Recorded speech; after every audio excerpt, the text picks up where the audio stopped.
Hi, my വേൾഡിലേക്ക് എല്ലാവർക്കും സ്വാഗതം. വിഷു ഇനി എത്തിയല്ലേ? നാളെയാണ് വിഷു. അപ്പൊ കുറച്ച് ദിവസങ്ങളായിട്ട് ഞാൻ അപ്ലോഡ് ചെയ്തുകൊണ്ടിരുന്നത് വിഷുവിന്റെ സദ്യ സ്പെഷ്യൽ റെസിപ്പീസ് ആയിരുന്നു. വളരെ നല്ലൊരു റെസ്പോൺസ് ആണ് എനിക്ക് നിങ്ങൾ തന്നത് കേട്ടോ. ആദ്യം തന്നെ അതിന് വലിയൊരു നന്ദി. തുടർന്നും നിങ്ങൾ ഇതുപോലെ തന്നെ എന്നെ സപ്പോർട്ട് ചെയ്യാൻ മറക്കരുത് കേട്ടോ. അപ്പൊ ഇന്നത്തെ നമ്മുടെ വിഭവം എന്ന് വെച്ച് കഴിഞ്ഞാൽ ബേസിക് ആയിട്ടുള്ള ഒരു പായസമാണ്, സേമിയ പായസം. എല്ലാവർക്കും അറിയാവുന്ന ഒരു ഡിഷ് ആയിരിക്കും. പക്ഷെ എന്നാലും കുക്കിംഗ് ഒക്കെ സ്റ്റാർട്ട് ചെയ്യുന്നതും അതുപോലെ തന്നെ ബാച്ചിലേഴ്സ് ആയിട്ട് താമസിക്കുന്നവർക്കും ഒക്കെ ഒന്ന് റെഫർ ചെയ്യാലോ എന്ന് വിചാരിച്ചിട്ടാണ് ഞാനിത് തയ്യാറാക്കുന്നത്. അപ്പൊ കണ്ടു നോക്കൂ, എന്നിട്ട് ഇഷ്ടമാകുവാണെന്നുണ്ടെങ്കിൽ നിങ്ങളുടെ അഭിപ്രായം പറയാൻ മറക്കരുത് കേട്ടോ. അപ്പൊ എല്ലാവരും ഫാമിലിയോട് കൂടി ചേർന്ന് സന്തോഷമായിട്ട് വിഷു ആഘോഷിക്കുക. അപ്പൊ എല്ലാവർക്കും ഞങ്ങളുടെ വക വിഷു ആശംസകൾ. നമുക്ക് വീഡിയോയിലേക്ക് കടന്നാലോ? അപ്പൊ നമുക്ക് പായസം തയ്യാറാക്കാം. അതിന് വേണ്ടിയിട്ട് ഞാനൊരു പാൻ അടുപ്പത്ത് വെച്ചിട്ടുണ്ട്. ഇനി ഇതിലേക്ക് നമുക്ക് 2 ടേബിൾ സ്പൂൺ നെയ്യ് ചേർത്ത് കൊടുക്കാം.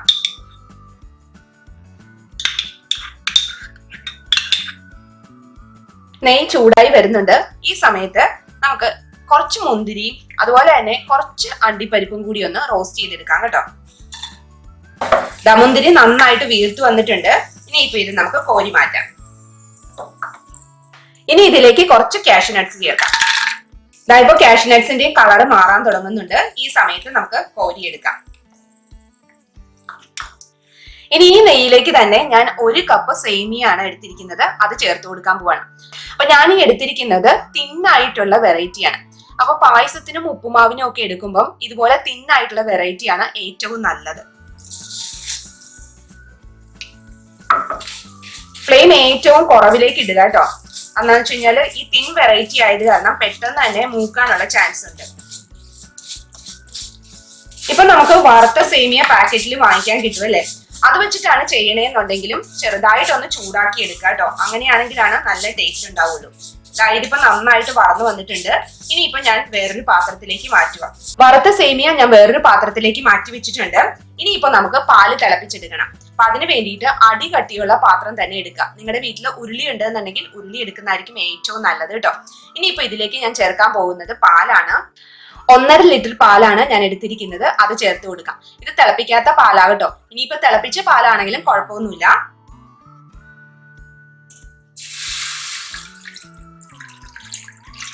ഇനി ഇതിന്റെ അകത്തേക്ക് 1 ഗ്ലാസ് വെള്ളവും കൂടി ചേർത്ത് കൊടുക്കാൻ പോവാണ്.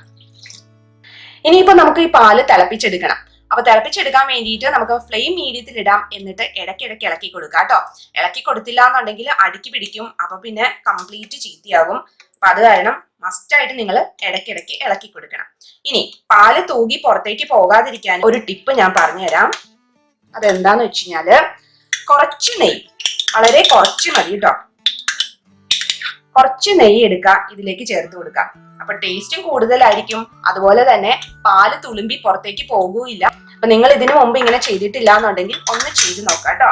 നമ്മൾ ഇതിലേക്ക് നെയ്യ് ചേർത്തു എന്നും പറഞ്ഞുകൊണ്ട് ഇടയ്ക്കിടയ്ക്ക് ഒന്ന് ഇളക്കി കൊടുക്കാതിരിക്കരുത് കേട്ടോ. അല്ലാന്നുണ്ടെങ്കിൽ അടിക്ക് പിടിക്കും. ഏത് പാത്രമാണെങ്കിലും, ഈവൻ നോൺ സ്റ്റിക് പാത്രമാണെങ്കിൽ പോലും അടിക്ക് പിടിക്കും പാല് തിളപ്പിക്കുമ്പോൾ.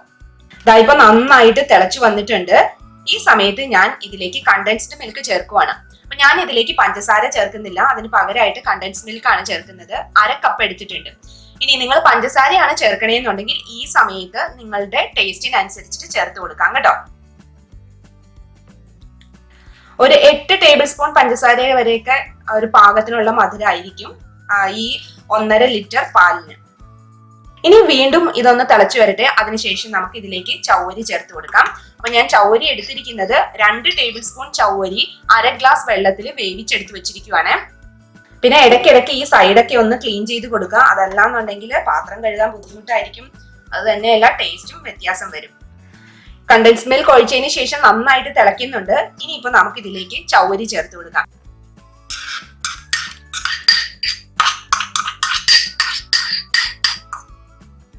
ഇനി വീണ്ടും നന്നായിട്ടൊന്ന് ഇളക്കി കൊടുക്കാം. അപ്പൊ ഫ്ലെയിം ഇപ്പോഴും മീഡിയത്തിൽ തന്നെയാട്ടോ കിടക്കുന്നത്. ഇനി നിങ്ങളുടെ കയ്യിൽ ചൗരി ഇല്ലാന്നുണ്ടെങ്കിൽ അത് സ്കിപ്പ് ചെയ്യാം കേട്ടോ. ചൗരി ഇല്ലാതെയും നമുക്ക് സേമിയ പായസം വയ്ക്കാം, ഒരു കുഴപ്പമില്ല.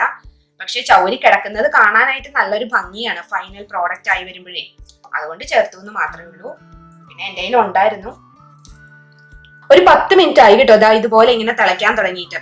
നമ്മൾ കണ്ടൻസ്ഡ് മിൽക്കും ചൗവരിയും ചേർത്തതിന് ശേഷം ആണ് 10 മിനിറ്റ് എടുത്തത് ഇതുപോലെ ഇങ്ങനെ തിളയ്ക്കാനായിട്ട്. ഇനിയിപ്പോ നമുക്ക് ഇതിലേക്ക് വറുത്ത് വെച്ചിരിക്കുന്ന സേമിയ ചേർത്ത് കൊടുക്കാം. അതുപോലെ തന്നെ നിങ്ങൾക്ക് ഈ സമയത്ത് ഒന്ന് ടേസ്റ്റ് ചെയ്ത് നോക്കാം. മധുരം കുറവാണെന്നുണ്ടെങ്കിൽ കുറച്ചും കൂടി ആഡ് ചെയ്ത് കൊടുക്കാം. മധുരം നമുക്ക് ഏത് സമയത്ത് വേണമെങ്കിലും ആഡ് ചെയ്ത് കൊടുക്കാം കേട്ടോ, അതിനൊരു കുഴപ്പമില്ല. അപ്പൊ നമുക്ക് വറുത്ത് വെച്ചിരിക്കുന്ന സേമിയ ചേർത്ത് കൊടുക്കാം.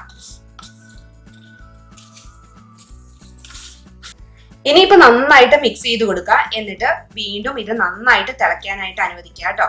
അപ്പോൾ ഈ സേമിയ ഇതിൽ കിടന്നങ്ങ് വെന്തോളും. അങ്ങനെ വേകുമ്പോൾ നല്ലൊരു ടേസ്റ്റ് ആണ്. നമുക്ക് ഇതിന്റെ കൂടെ തന്നെ ഒരു കാര്യം കൂടി ചേർത്ത് കൊടുക്കാനുണ്ട്, ഏലക്കാപ്പൊടി. ഞാൻ 2 ഏലക്ക പൊടിച്ചെടുത്തിട്ടുണ്ട്, അത് ചേർത്ത് കൊടുക്കാം. ഇപ്പൊ 10 മിനിറ്റ് കഴിഞ്ഞിട്ടുണ്ട്. ഞാനിപ്പോ അതിന്റെ കൺസിസ്റ്റൻസി കാണിച്ചു തരാം. കണ്ടോ, ഈ ഒരു പരുവാണ് നമ്മുടെ സേമിയ പായസത്തിന് വേണ്ടത്. അധികം കുറുകാനും പാടില്ല, അധികം ലൂസും ആകാൻ പാടില്ല. ആ ഒരു രീതി. കുറച്ചുകൂടെ ഇരുന്ന് കഴിയുമ്പോഴത്തേക്ക് ഒന്ന് തിക്കാകും കേട്ടോ. ഭയങ്കരമായിട്ടല്ല, ചെറുതായിട്ടൊന്ന് തിക്കാകും. എന്ന് വെച്ചാൽ സേമിയ കുറച്ചും കൂടി ഒന്ന് പാലൊക്കെ ഒന്ന് അബ്സോർബ് ചെയ്ത് കഴിയുമ്പോഴത്തേക്ക് കുറച്ചും കൂടി ഒന്ന് തിക്കാകും. അത്രേ ഉള്ളൂ. അപ്പൊ ഈ സ്റ്റേജിൽ നമുക്ക് ഓഫ് ചെയ്യാം. ഫ്ലെയിം ഓഫ് ചെയ്തിട്ടുണ്ട്. ഇനിയിപ്പോ നമുക്ക് വറുത്ത് വെച്ചിരിക്കുന്ന മുന്തിരിയും അണ്ടിപ്പരിപ്പും ചേർത്ത് കൊടുക്കാം. അതിന്റെ കൂടെ തന്നെ ഒരു കാര്യം കൂടി ചേർത്ത് കൊടുക്കാനുണ്ട്, ഒരു നുള്ളുപ്പ്. അതും കൂടി ചേർത്ത് കൊടുത്തിട്ടുണ്ട്. നന്നായിട്ടൊന്ന് മിക്സ് ചെയ്യുക. അങ്ങനെ നമ്മുടെ സദ്യ സ്പെഷ്യൽ സേമിയ പായസം റെഡി ആയിട്ടുണ്ട്. ഇനിയിപ്പോ നിങ്ങൾ ഉണ്ടാക്കുന്ന സമയത്ത് കുറച്ചും കൂടി കൂടുതൽ കുറുകി പോയി എന്ന് വിചാരിച്ച് ടെൻഷൻ അടിക്കണ്ട. ഇതിലേക്ക് തിളപ്പിച്ച പാല് ചേർത്താൽ മതി കേട്ടോ. അങ്ങനെ നമ്മുടെ സദ്യ സ്പെഷ്യൽ സേമിയ പായസം റെഡി ആയിട്ടുണ്ട്. എല്ലാവരും ഇതുപോലെ തന്നെ ഒന്ന് ട്രൈ ചെയ്ത് നോക്കൂ. എന്നിട്ട് നിങ്ങളുടെ അഭിപ്രായം താഴെ കമന്റ് ബോക്സിൽ പറയാൻ മറക്കരുത് കേട്ടോ. എല്ലാവർക്കും ഒരിക്കൽ കൂടി വിഷു ആശംസകൾ. Thank you.